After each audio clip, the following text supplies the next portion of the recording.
Hello, everyone. This is How Hollywood Works, and I'm your host, Allegra Malul. Welcome to the first episode of 2018. Today I have a very special guest, Martine Malul. How are you? I'm good, thank you.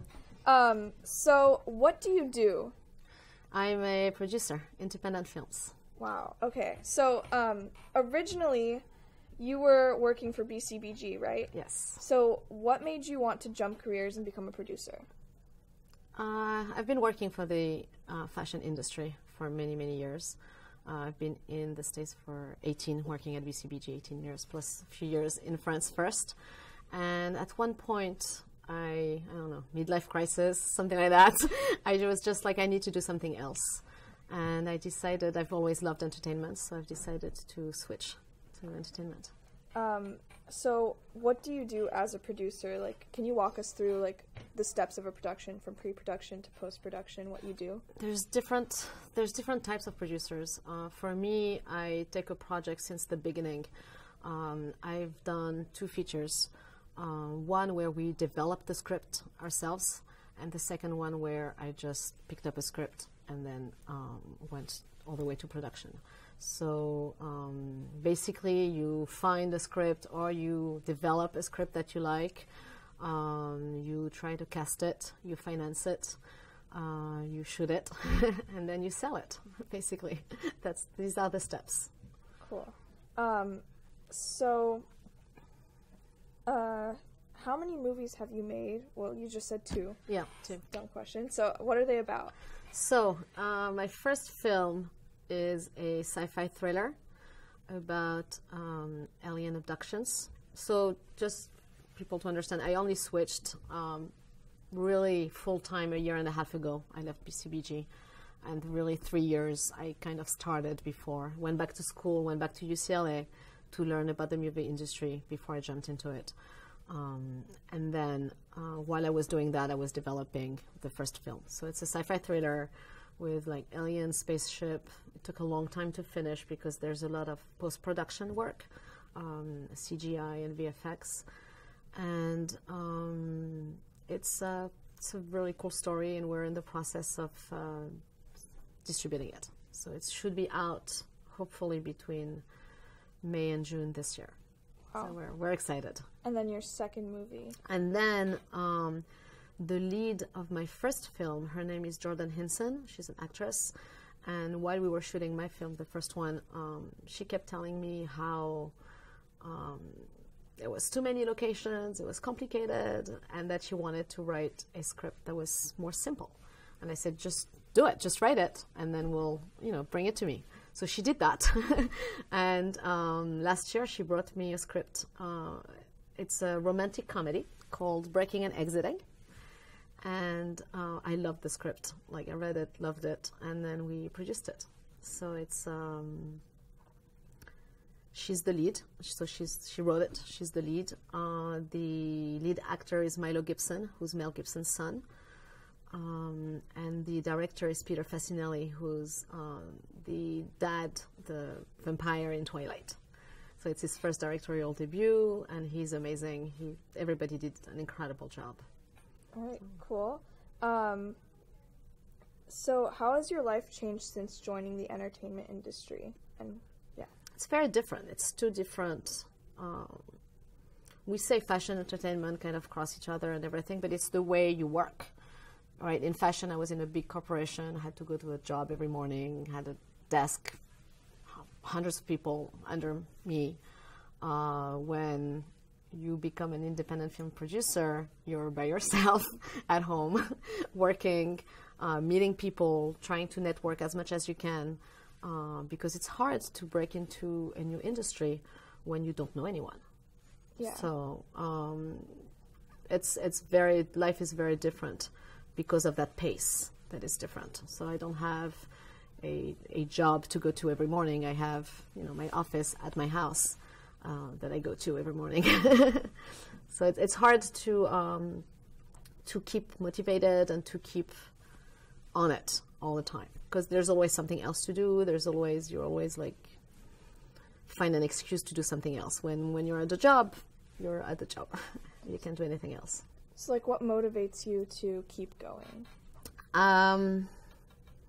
when I see that I was able to do 2 films in barely 3 years, I'm very excited because I'm hearing that it's not a lot of people do that, so that motivates me, that there's something I know how to do. Also, what I really love about doing independent films is that I want to give a voice to people that I think have talent. So as a producer, I don't want to, I think I have no talent. I don't want to write. I don't want to be an actor. I don't want to direct. I don't want to do all this, but I want to bring to light those people that I find that are, whether an actor or a new director or a new writer, and I want to give them the means to show their work. And that's what motivates me, is to work with people. So I usually work with people that are first-timers, which is even more difficult in that world.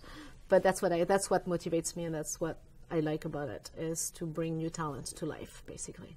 Wow. Okay. Yeah. That's really, really cool and admirable, actually. So you're constantly working with new talent. Do you find it hard to find people who are like actually talented, or do you think it's really easy because there's so many people wanting to be in the industry but not making it? It's both. I found there's a writer that I work with that I really love, whose name is Justin Cannell, and I have like 3 films that we're working on together. I found a lot of talented people, a lot of good scripts. The challenge really is first to sell them to a distributor or to an audience. So that's the most difficult because they're not known. So the first door that's closing is like, we don't know them, you have no cast, these actors are not known, how do I sell them? Because everything is about marketing in the end, and everything is about finding your audience. So you need to not only find a good script, but you need to find a script that can be sold to an audience. And that's very difficult because there's a lot of great scripts and great stories, but nobody would care about. So you need to find something that people will care about, that you can sell. And then what you need to try to do is have, for example, a first-time director with a first-time writer, maybe a known cast. Or you have a known director, but an unknown cast. Like you need some type of balance. Because if you have no cast, no director, no writer, no nothing, it's very little chance for you to distribute your film. So that's the challenge. So the challenge is not really finding the talent. The challenge is more selling the talent, the new talent. Yeah. So is there anyone who like is very established that you're hoping to work with in the future? No, I don't have an expectation like that at all. There's no one you like look up to and you're like, oh, be cool. Not really. No? Not really. I have like a list of actors that I want to star in movies with. Yeah, of course. Like whom? Like whom?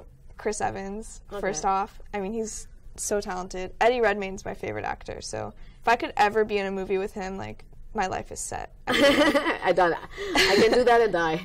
Honestly, I can, because I know the movie will do well. I don't think like that at all. I don't think like that. I just want to work with good people, with good teams, and with stories that excite me and that hopefully excite other people.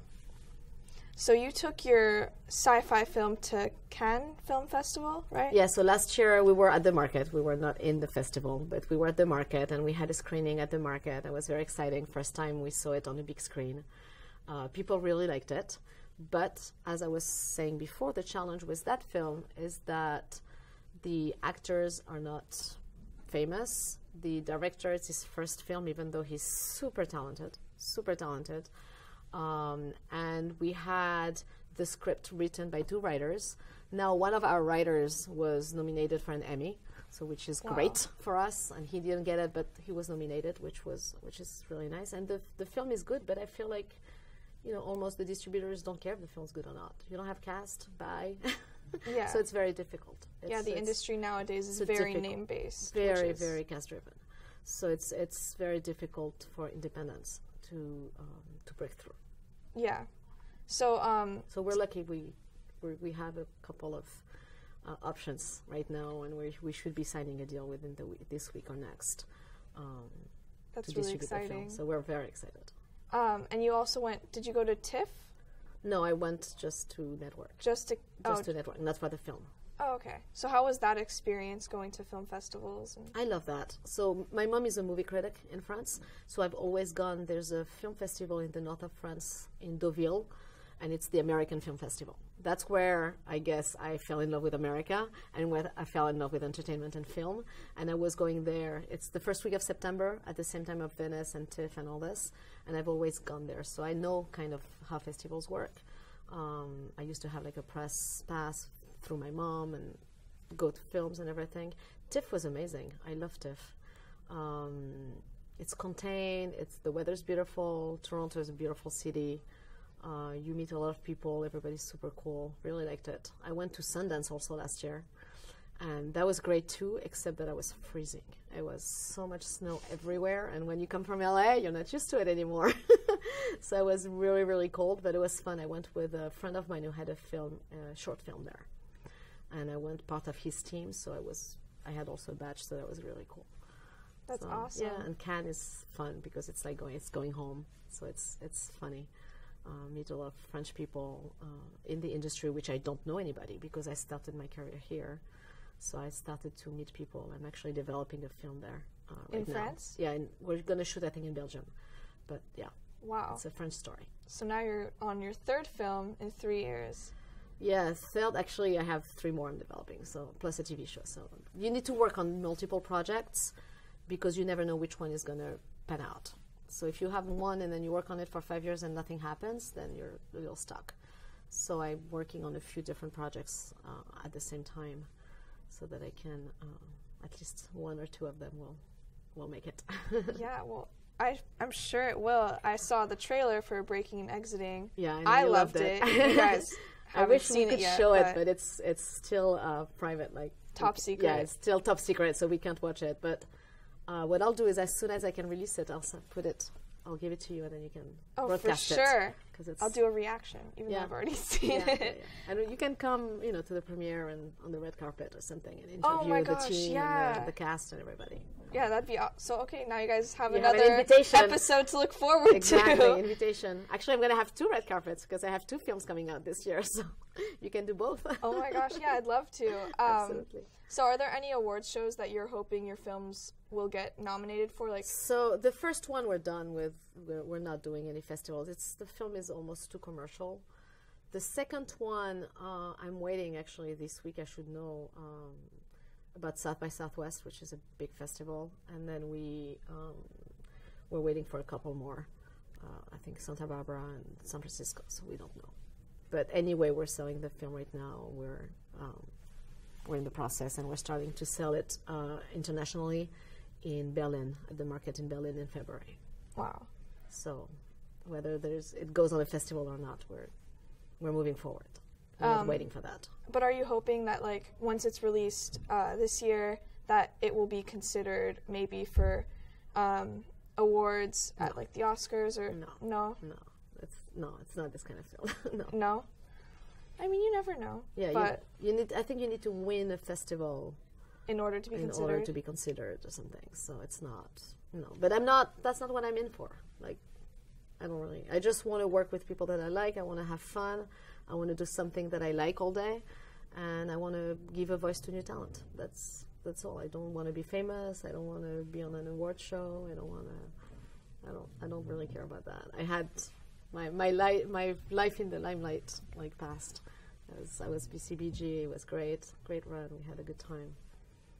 That's crazy. So do you have people from your past, I guess, coming to you now that they see that you've completely changed and switched gears and moved into an industry that's a lot more well known, or are you still What do you mean, people from BCBG? Yeah, do people from BCBG come to you and they're like, oh, you know, it's you the should opposite.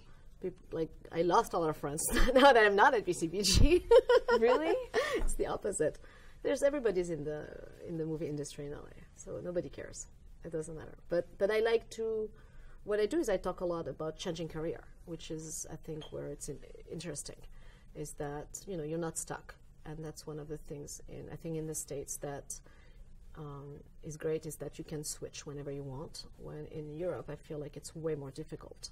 You're stuck kind of in a path. Yeah. So I kind of talk about it, and there's a lot of women, especially, who are, or men, looking to change, and they don't know how to start, and they don't know. So I kind of help them out and give them advice and on how I did it. But it's difficult. It's a new challenge. You start over, so you really have to want it. Yeah. So obviously you really, especially really when want you're, when you're like you really went up in a career, really high, and then you have to go back all the way down. That's the difficult part. Yeah. So what's like one piece of advice you'd give to everyone watching, who want to either start in the entertainment industry like from the very beginning or switch into it? Or so there's if you can afford it, I think that one of the easier path is to do internships, and I would advise any student or anybody to start with internships, because you learn the business and you can go intern in different companies, so you can see really what's out there, because there's school and the real world is very different. So the first, for me, if I could afford it at the time, I would have done another year of internship. But at my age, it was difficult to ask for an internship. But when you're 20-something, it's much easier. So I think that's the main advice, so that you can see and understand how it works before you jump into it. Plus, you meet people, you network. I think networking is the most important. And I think it's in every job, but even more in entertainment. You need to meet people, you need to ask your friends who they know, so that's very important. And then be nice to people.